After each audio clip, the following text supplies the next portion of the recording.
ብዙሕ ግዜ ህይወትና ንምቕያር ዓበይቲ ስጉምትታት ክንወስድ ንጽዕር። ኣብ ተመሳሳሊ ግዜ ስፖርት ንጅምር፣ ሃብታም ንምዃን ዘኽእሉና መንገድታት ንጅምር፣ ብተመሳሳሊ እውን ቋንቋ ክንምሃር ንደሊ። ግን ሓደ ሓቂ ክነግረካ ዓብዪ ለውጢ ዝመጽእ ካብ ዓብዪ ስጉምቲ ዘይኾነስ ካብቶም በብመዓልቱ እተዘውትሮም ንእሽተን ልማዳት እዮም። ጄምስ ክሊር ኣብታ ኣቶሚክ ሃቢትስ እትብል መጽሓፉም በብመዓልቱ 100 ጥራሕ እንተማሒሽካ ኣብ መወዳእታ ዓመት ካብታ ዝነበርካያ ብ37 ዕጽፊ ተማሒሽኻ ክብል ምኽሪ ይልግስ። መብዛሕትኡ ሰብ ሽቶ ወይ ከዓ ጎል ጥራሕ ይዘውፅን፣ ግን ሽቶ ጥራሕ ለውጢ ከመጽእ ይኽእልን። ዝዕወትን ዝሰዓርን ሰብ ተመሳሳሊ ሽቶ ክህልዎም ይኽእል እዩ። እቲ ፍልልይ ግን ኣብቲ ሲስተም እዩ ዘሎ። ሽቶኻ ንምዕዋት ዘይኾነስ ነቲ ሲስተምካ ንምምሕያሽ ተዓጠቕ። ሽቶ ወይ ከዓ ጎል ሓደ ግዜ ንኽትዕወት ጥራሕ ዝሕግዘካ፣ ሲስተም ግን ንነዊሕ እዋን እንዳዓበኻ እንዳተዓወትካ ክትኸይድ ዝሕግዘካ። ኣብዛ ቪድዮ እዚኣ ንዝሓሸ ዓወት ወይ ከዓ ንዝሓሸ ለውጢ ነብስና ከመይ ጌርና ንሃንፃ ንዝብል ስፍሕ ዝበለ ሓሳባት ኣልዒልና ክንመክር ኢና። ሰላምታ ይረሳዕኹን፣ ከመይ ቀኒኹም ክቡራት ስድራ ቤት እዛ ቻናል። ሎሚ ብዛዕባታ ንሚልዮን ህዝብታት ዓለምና ህይወት ዝቐየረት መጽሓፍ ኣቶሚክ ሃቢትስ ክንዘራረብ ኢና። ከመይ ጌርካ ብዘይ ቃልሲ ዓበይቲ ለውጥታት ተምጽእ፣ ከመይ ጌርካ ንእሽተን ልማዳት ከም መሳርሒ ትጥቀመሎም። ህይወትካ ሎሚ 100 ንምቕያር ድልው እንተኾንካ ድልው ኢልካ ጽሓፈለይ። ነዛ ቪድዮ ድማ ላይክ ምግባር ኣይትረስዕ። እቶም 4 ወሰንቲ ሕግታት ናይ ልማድ ለውጢ ብዝርዝር ክንሪኦም ኢና።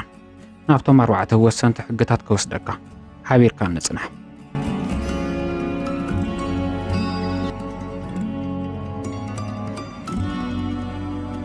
ናብታ ቀዳመይቲ ስልቲ ክንሓልፍ ንጹር ግበሮ። መብዛሕትኡ ግዜ ልማድና ጅምር ብሰንኪ ሓደ ኣብ ከባቢና ዘሎ ምልክት ወይ ከዓ መቐስቀስ እዩ። ንኣብነት ናብ ክሽነ ክትኣቱ ተለኻ ባኒ እንተሪኢኻ ከይተጸበኻዮ ክትበልዕ ትጅምር። እቲ ምልክት ባኒ፣ እቲ ልማድ ድማ ምብላዕ እዩ።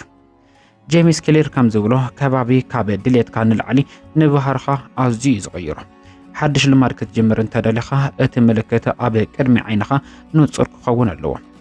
መጽሓፍ ክታነብብ እንተደሊኻ ነቲ መጽሓፍ ኣብ ውሽጢ ሻንጣኻ ኣይትሕባዮ። ብኣንጻሩ ኣብ መተርኣስካ ወይ ድማ ኣብ መመገቢ ጣውላኻ ቅምጦ። ሓደ ካብቲ ዝሓየለ ስልቲ ልምዲ ምድራብ ይበሃል። እዚ ማለት ምስቲ ቀድሚ ሕዚ ዝነበረካ ልማድ ምስቲ ሓድሽ ኣራኽቦ ወይ ከዓ ኣላግቦ ማለት እዩ። እቲ ፎርሙላ ከምዚኣ እያ። ድሕርቲ ሕዚ ዘሎ ልማደይ እዚ ሓድሽ ልማደይ ክገብር ይብል። ንኣብነት ቡና ምስታይ ናይ ቀድሚ ሕዚ ልማድካ እንተነይሩ ቡና ድሕሪ ምስታይኻ ን2 ደቂቕ ሓሳበይ ክእክብ እየ ወይ ከዓ ሜዲቴሽን ክገብር ኢልካ ምስ ሓድሽ ልማድ ኣላግቦ። እቲ ቡን ምሰትኻ ከም ንጹር መልእኽቲ ኮይኑ እቲ ሓድሽ ልማድ ክጅምር እዩ። ካብ ሎሚ ጀሚርካ ከባቢኻ ንዓኻ ንክሕግዘካ ጌርካ ኣላመዶ። ንጹር መልእኽቲ፣ ንጹር ስጉምቲ የመጽእ። እዚኣ እያ ተቐዳመይቲ ትምህርቲ። ሕዚ ኸ ናብታ ካልእቲ ትምህርቲ ካስግረካ። ናብታ ካልእቲ ስልቲ ክንሰግር ሰሓባይ ግበሮ። ልምድታትና ብዶፓሚን ዝምርሑ እዮም። ዶፓሚን ማለት እቲ ሓጎስ ክስምዕና ጥራሕ ዝመጽእ ስምዒት ዘይኾነስ ነቲ ሓጎስ ንምርካብ ዘለና ምህንጣይ ወይ ከዓ ምህንቃው እውን እዩ። ሓደ ነገር ሰሓባይ ኮይኑ እንተተሰሚዑካ ኣይምሮና ነቲ ስራሕ ንምስራሕ ይዳሎ። ጄምስ ክሊር ከም ዝብሎ ሓድሽ ልማድ ክትጅምር እንተደሊኻ ምስቲ እትፈትዎ ነገር ኣላግቦ። እዚ ማለት ቴምፕቴሽን ቢልዲንግ ወይ ከዓ ፈተና ምስ ግዴታ ምጥማር ይበሃል። እዛ ፎርሙላ ከምዚኣ እያ ትሰርሕ። ድሕርቲ ክገብሮ ዘለኒ ልማድ ማለት እውን እቲ ግዴታ ነቲ ክገብሮ ዝደሊ ልማድ ወይ ከዓ ናይቲ ሓጓስ ምንጨይ ዝኾነ ክገብር እየ። ንኣብነት ፖድካስት ምክትታል እትፈቱ እንትኾንካ ግን ድማ ገዛኻ ክትፀርግ ግድን እንተኾይኑካ ገዛይ እናፀረግኩ ጥራሕ እየ ነዚ ዝፈትዎ ፖድካስት ዝሰምዖ ክትብል ኣለካ። እቲ ፖድካስት ሰሓባይ ስለ ዝኾነ ነቲ ኣፀቢቅካ ዘይትፈትዎ ስራሕ እውን ሰሓባይ ይገብሮ። ካብ ሎሚ ጀሚርካ ነቶም ክትገብሮም ዘለካ ከበርቲ ልምድታት ምስቲ እትፈትዎ ነገር ኣላግቦም። ምስቶም እትፈትዎም ልማዳት ዘለዎም ሰባት ድማ ተጸጋም። ሰብ ማሕበራዊ ፍጡር ስለ ዝኾነ ኣብ ከባቢኡ ዘለዉ ሰባት ዝገብርዎ ነገር ንዓኻ ሰሓባይ ክኸውን ክስምዐካ እዩ።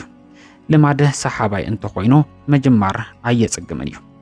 እዚኣ እያ ተኻልእቲ ትምህርቲ። ሕዚ ኸዓ ናብታ ሳልሰይቲ ካስግረካ።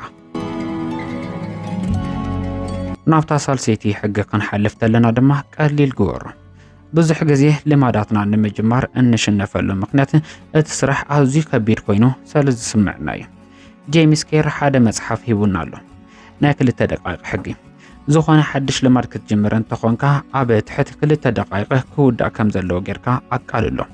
ንኣብነት በብመዓልቱ 30 ደቂቃ ክጎይየ ኣብ ክንዲ ምባል ጫማ ስፖርት ጥራሕ ከ10 ይበል መጽሐፍ ካነብብ ኣብ ክንዲ ምባል ሓንቲ ገጽ ጥራሕ ካነብብ ይበል እቲ ሽቶ ነቲ ልማድ ምስራሕ ዘይኾነስ ነቲ ልማድ ምጅማር እዩ ሓንሳብ ምስ ጀመርካዮ ቀጻልነቱ እንዳቀለለ ይዝቅጽል ቀሊል ክትገብሮ ከለኻ ነቲ ኣብ መንጎኻ ኣብ መንጎቲ ሓድሽ ስራሕ እንቅፋት ዝኸውን ነገር ብቀሊሉ ትሰግረለኻ ማለት እዩ ስፖርት ክሰርሕ እንተደሊኻ ናይ ስፖርት ክዳውንትኻ ኣብ ቀረባ ጽንሐዮ በአንጻሩ ቴሌቪዥን ክትከፍት እንተ ዘይደሊኻ ድማ ነቲ ሪሞት ካብ ገዛ ርሕቆ ካብ ሎሚ ጀሚርካ ከመይ ገይረ ነዚ ስራሕ እዚ ብዝቀለለ መንገዲ ጅምሮ ኢልካ ሕሰብ ዝሓሸ ልምዲ ማለት እቲ ዝቀለለ ልማድ ማለት እዩ እቲ ዝሓሸ ምርጫ ቀሊል ግበሮ ነቲ ዘይጠቅም ምርጫ ድማ ከቢድ ግበሮ ብውሕድ ጀሚርካ ናብ ዓብይ ለውጢ ተሰጋገር እዚኣ እታ ሳልሲት ትምህርትና እያ ናብታ ራብዒት ሕጊ ድማ ካስግረኩም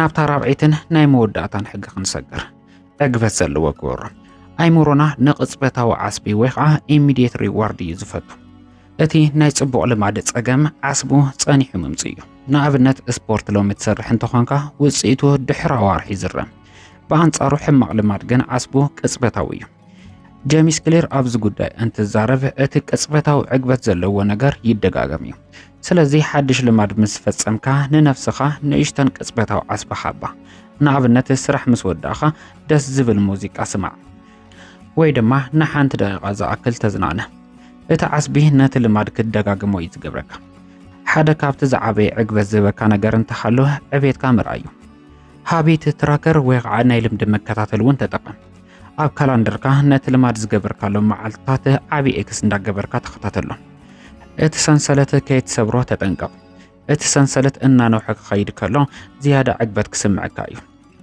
ሓደ ግዜ ሓደ መዓልቲ እንተምሊጥካ ክልተ ተኸታታሊ ግዜ ኣይትሕደጎ never miss twice ካብ ሎሚ ጀሚርካ ነቶም ንእሽተን ዓወታትካ ኣኽብሮም ሓንሳብ ዕግበት ምስ ረኸብካሎም እቲ ልማድ ኣካል መንነትካ ክኸውን እዩ እዚኣ እታ ራብዒት ትምህርትን ናይ መወዳእታን እያ ካብዘን 4 ሕግታት ብዙሕ ለውጢ ክተምጽኻ ሎሚ 100 ንምምሕያሽ ተንቀሳቐስ ናይ መወዳእታ ሓንቲ ሕጊ ክምረቐልካ መንነትካ ቀይር መብዛሕትኡ ሰብ ልማዱ ክቀይር ከሎ ኣብቲ ውጽኢት ወይ ከዓ ኣውትካም ጥራሕ እዩ ዘተኩር ንኣብነት ክቐስድ እየ ወይ ከዓ ሃብታም ክኸውን እየ ዝብል ግን ሓቀኛ ለውጢ ዝመጽእ ካብ ውጽኢት ዘይኮነስ ካብ መንነትካ እዩ ጄሚስ ክሊር ኣብዛ ጉዳይ ዝህበካ ምኽሪ ሽቶኻ መጽሓፍ መንባብ ዘይኮነስ ኣንባባይ ምዃን እዩ ሽቶኻ ማራቶን ምጉያይ ዘይኮነስ ጎያይ ምዃን እዩ ልማዳትካ ነቲ መንነትካ ዘረጋግጹ ድምጽታት እዮም ሎሚ ሓንቲ ገጽ መጽሓፍ እንተንብብካ ኣንባባ እየ ንዝብል መንነትካ ሓደ ድምጽ ሂብካ ከም ዘለኻ ርአዮ እዞም ርኢናዮም ዘለና 4 ሕግታት ማለት እውን ንጹር ሰሓባይ ቀሊልን ዘዕግብን ምግባር መሳርሕታትካ ግበሮም ንእሽተን ልማድ ሎሚ ዓብይ ለውጢ ዘምጽእ ኣይመስልን ክኸውን ይኽእል ግን ልክዕ ከም ገንዘብ ኣብ ባንክ ትደብርዮ ወለድ ወይ ከዓ ኮምፓውንድ ኢንተረስት ዘምጽእ እዩ ልማዳትካ ድማ ኣብ ግዜ ተደማሚሮም ተኣምር እዮም ዝሰርሑ ካብ ሎሚ ጀሚርካ መፈጸምታይ ትጸብህ በብመዓልቱም 100 ጥራሕ ኣማሒሽ ሓንሳብህ ምስ ወደካ ድማ ቀልጢፍካ ክትስኢኻ ህይወትካ ናይቶም ንእሽተን ልማዳት ውጽኢት ክኸውን እዩ መንነትካ ቀይር ልማዳትካ ክቅየሩ እዮም ልማዳትካ ምስ ተቀየሩ ድማ ህይወትካ ንሓንሳ እናሓዋሩን ክቅየር እዩ ክቡራት ተኸታተልቲ ኣቶሚክ ሃቢት ማለት ብንእሽተን ጀሚርካ ዓብይ ውጽኢት ምርካብ ማለት እዩ ነተን 4 ሕግታት ተጠቐመለን መንነትካ ድማ ህነጸሉ ሎሚ 100 ከተማሕሽ ድልው ዲኻ ድልው ኢልካ ኣብ ኮሜንት ጽሓፈለይ ትምህርተይ እንተተመችካ ላይክ ግበረለይ ንብዙሓት ክበዝሕ ሼር ምግባር ኣይትዘንጋዕ